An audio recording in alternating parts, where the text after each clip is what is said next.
Kiyev vilayəti növbəti dəfə raket hücumuna məruz qalıb. Partlayışlarda 3 nəfər həlak olub, daha 8 adam yaralanıb. Raket zərbələrindən biri dəmir yolu infrastrukturuna hədəf alıb. Zaporojye vilayətində isə kütləvi PUA və raket hücumları 3 nəfərin həyatına son qoyub, 19 yaralı var. Krivoy Rogda ticarət mərkəzinə dron hücumu nəticəsində həyatını itirənlərin sayı 16-ya çatıb, itkin düşənlərin olduğu bildirilir.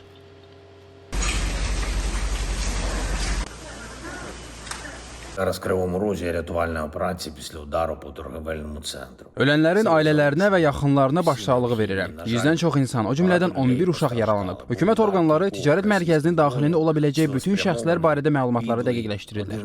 Bu qəddarlıq aktıdır. Biz mütləq cavab verəcəyik.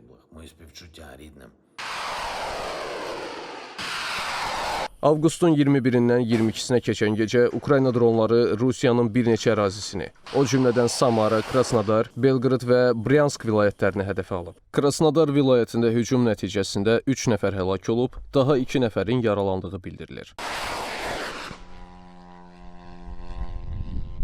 Bu arada Almaniyanın Xarici İşlər naziri Johann Vadeful Ukraynaya səfər edib. Ukraynalı həmkarı Andrey Sibiqa ilə görüşdə təhlükəsizlik, Kiyevin hava hücumundan müdafiə imkanlarının gücləndirilməsi, Avropaya inteqrasiya və iqtisadi əməkdaşlıq məsələləri müzakirə olunub.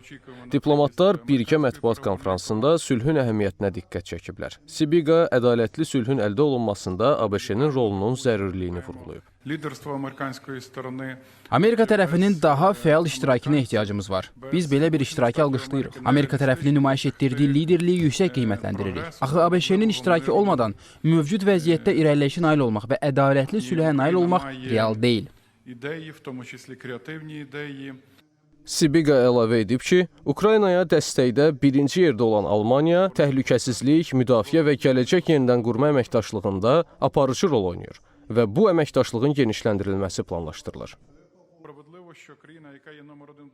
Orxan Qayıbov, Pərviz Mustafayev, ASTV Xəbər.